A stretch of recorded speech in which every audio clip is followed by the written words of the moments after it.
Hi, my name's Rich, and welcome to the second part of the Icewind Dale Rime of the Frost Maiden chapter analysis and metagame structure discussion. In this video, I'll cover Chapter 6, the Appendices, and some of the metagame involved in Rime of the Frost Maiden. Thanks for watching, and if you like the video, please consider leaving a like and subscribing. And let's get on with the discussion. Chapter 6 is called Caves of Hunger. They have to find this city that has been plummeted underground and covered in glacier, snow, ice, that sort of thing. And also this is a good point to mention the Brotherhood of Mages, which is a rival group that are trying to find the city as well.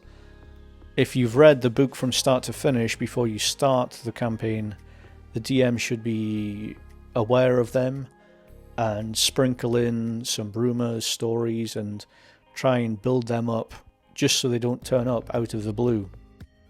The Brotherhood of Mages are generally neutral, or some are a little bit evil. And Chapter 6 and 7 are all about getting to the Lost City and navigating it. And there are options for combat there, and I think it's a good point to make that you don't have to engage in combat every time. There are some puzzles, there is exploration, which is a great thing because those sort of aspects have been lacking in some of the other Dungeons & Dragons pre-written modules. And you have to remember the three pillars are roleplay, exploration and combat. If you focus too much on the combat, it gets a bit video gamey. Focus too much on the role-playing, it gets a bit amateur dramatic society. So it's about finding a good balance. As a side note, the whole story, the whole campaign has been divided up by milestones, which I think is a lot more structurally relevant to telling the story. The idea of gaining experience from different monsters you kill and different scenarios is good, but it's almost too granular. It's something that is traditional with RPGs, and there are many people that advocate for both sides, but personally I think milestones help the flow of the story more, and it also helps the group feel like a unit, because they all upgrade at the same time and they all have new powers, they all get a chance to experiment with different choices. There are sections where the DM is suggested to throw some random encounters if the players are not at high enough level yet for the section of the game. This can almost be used as filler. Sometimes it's not very good because for a whole campaign to go from level 1 to level 11, it's going to take a long time.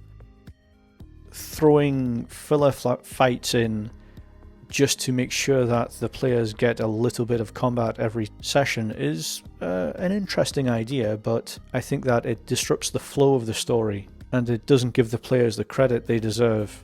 There's nothing worse than going into a section underleveled and the DM is sticking to the rules so much that the players will have no chance of surviving. Unless you're going for a more gritty, brutal Dark Souls style experience, then that might be more relevant. Another note about Chapter 6 is if the Frost Maiden wasn't killed, then she shows up in the city as well. So the players have two chances to kill the Frost Maiden. And I think that in the city you have the party, the Brotherhood of Mages and the Frost Maiden.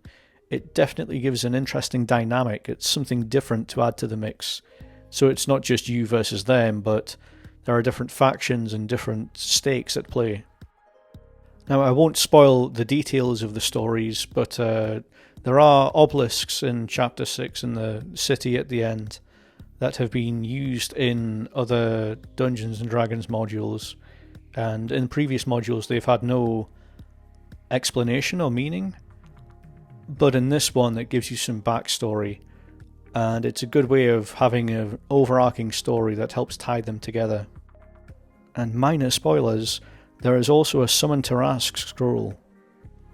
A really interesting, chaotic, stupid thing to put in there. It gives the more responsible players a heart attack, and the chaotic ones, it sounds like great fun. So the scroll alone can develop some interesting inter-party dynamics and conflicts. At the end of the campaign, the NPCs are needed to deliver exposition and give you certain items to try and finish the story, which can subtract from the player's involvement somewhat, and it's almost like end story doesn't involve them, like they're watching a cutscene.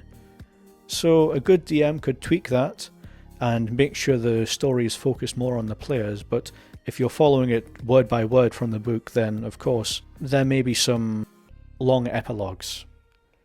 Speaking of epilogues, at the end of the story there's a small part about how the summer is coming back, there is more light, the world has changed, and generally speaking the day has been saved by the heroes. So I've seen this structure before with things like the Storm Giants module. I forget the exact name, but it's on the screen now, where they will have an open sandbox for the first 5 levels and then kind of strap you in for the rest of the story from there.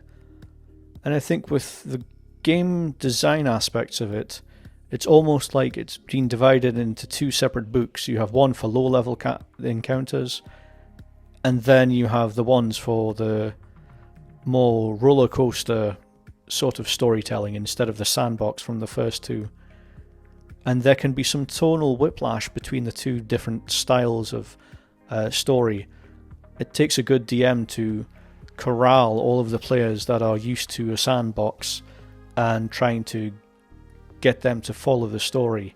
So it's up to the storytelling and how much the players want to follow the story without having to guide them too much. Going back to the book, next is the appendices. You have trinkets and items, and then the character secrets, which is a really interesting concept that has been dropped in this book. These sort of things, if homebrewed and applied to other settings, can be a really nice dynamic with character building and gives your character more of a 3-dimensional personality instead of just being the standard archetype. If you're going for a shorter campaign or a one-shot, the one-dimensional character is great. You don't want to write a full backstory for someone that could possibly be killed in the first 3 hours. But I think this campaign is more for the long haul, because the players are going through so many levels and there are so many different things to do.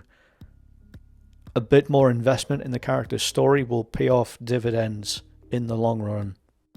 In the appendix there is also the creatures. The bestiary looks like it has more creature stat blocks than any other module that's been printed. Of course you have Volo's Guide to Everything, you have the specific monster books, but for modules this one has more stat blocks than any other. And in the appendix this is where you'll find the Goliath race stats as well, if someone wants to create a Goliath character, which is very in tone and fitting for the Icewind Dale setting. The Goliaths now have resistance to ice, which is nice in a general character building session, but a lot of the story in this campaign is ice based. Part D of the appendix is magic items, and there are 3 spells, one at level 1, level 7 and level 9. The level 1 spell is like an area of an effect. It's like a Burning Hands but with ice. A great addition to character building for other campaigns, but for this one there are so many creatures with resistance to ice that it's not very relevant. And lastly, you get a fold out map / poster at the end of the book. I think that generally speaking this is an interesting story, a good read, but it does take the DM some responsibility and some time to get everything organised. There'll be a lot of flicking back and forth throughout the book. I think that if you have the character stat blocks on a separate screen or printed out on cards, it'll help you immensely. With Wizards of the Coast, in the future, I think that if it's designed for, not D&D Beyond specifically, but if it's designed for an app, so you can quickly flick and keep notes between one and other things, it could be helpful, but as a standard book format, it's a little bit outdated. The advantage of having an app or an online library for this sort of thing is you can quickly open a tab up and check out statistics for NPCs or monsters instead of going back and forth. Well, there you have it. I hope you enjoyed listening to me talk about the book and my thoughts on it, and I can't wait to get feedback and hear what you have to say about the book when it finally arrives.